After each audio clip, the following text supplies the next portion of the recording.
বন্ধুরা আবার একটি নতুন ভিডিওতে তোমাদের স্বাগত। আজকের কি করছি দেখো, বাড়িতে নারকেল তেল বানাবো। তো রবিবার যেহেতু, সেই জন্য বাড়ির কাজ কিছু সেরে নিচ্ছি। আর একটু বানাতে এই নারকেল তেল টাইম লাগে।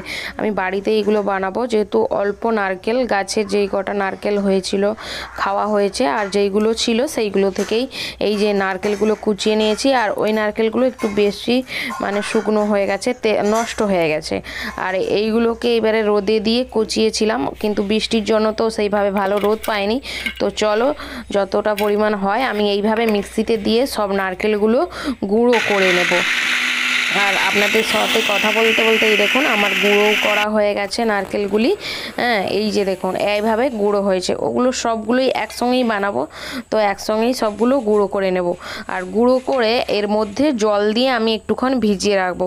ভিজিয়ে রেখে এটাকে উনুনে খুব ভালো করে জাল দিয়ে নিতে হবে, খুব ভালো করে ফুটাতে হবে জাল দিয়ে। আর দিয়ে ওর থেকে যে দুধটা বেরোবে সেটা থেকেই নারকেল তেল বানাবে। পুরো ভিডিওটি দেখতে থাকো, খুব খুব ভালো লাগবে।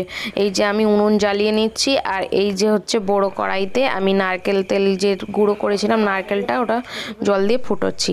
আর ওটা ফুটোনো হয়ে গেছে, ঠান্ডা করে আমি ওটার থেকে ছাঁকনি করে নিজড়ে এই দুধটা বের করিয়েছি।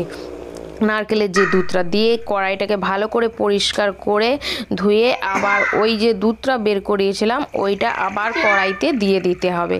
দিয়ে ওইটার থেকে এবারে খুব ভালো করে ওইটাকে জাল দিয়ে ফুটিয়ে ওর থেকেই এবারে যে পিওর যে নারকেল তেলটা হয় ওটা বেরোবে।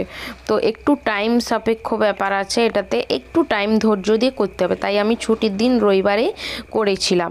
এই দেখুন খুব ভালো করে ফুটতে আরম্ভ করছে, দেখছেন টকবক করে ফুটছে।